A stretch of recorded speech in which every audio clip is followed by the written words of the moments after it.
Hello guys! So, pag-usapan natin yung dalasan mga problem ngayon is yung violation, yung mga profile nila palaging na violation tulad ng status nila is not recommendable because of that.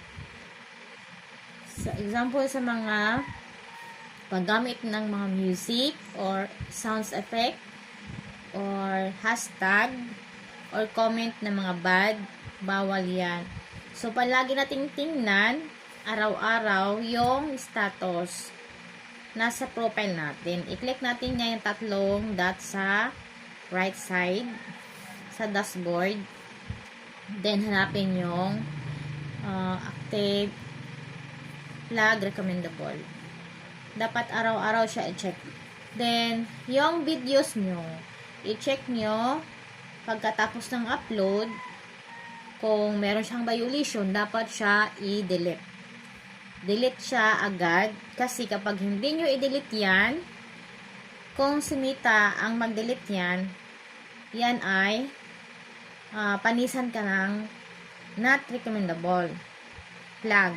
Kaya mahirap yan kasi nakaraan na yung isang account ko na page ko, nakaranas din ako niyan. First, doon sa profile ko, ganyan siya. Pero, naagapan ko pa. Excuse me. Tapos, yung page ko, mga isang taon na siya, hindi siya na okay. Kahit anong report ko, ewan ko kung bakit. Siguro, pinaka, na yun na problem sa page ko, yung kasalanan ba, yung malaki ng kasalanan, kaya hindi na binalik okay ni Mita kasi malaki na yung kasalanan ko, kaya dinilit ko na yung page ko.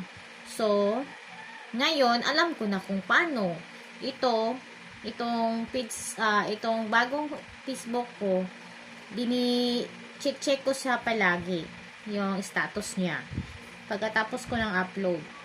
So kayo din kailangan mag-ingat, no? So, yun lang mga do. So, bye-bye! Thank you for watching.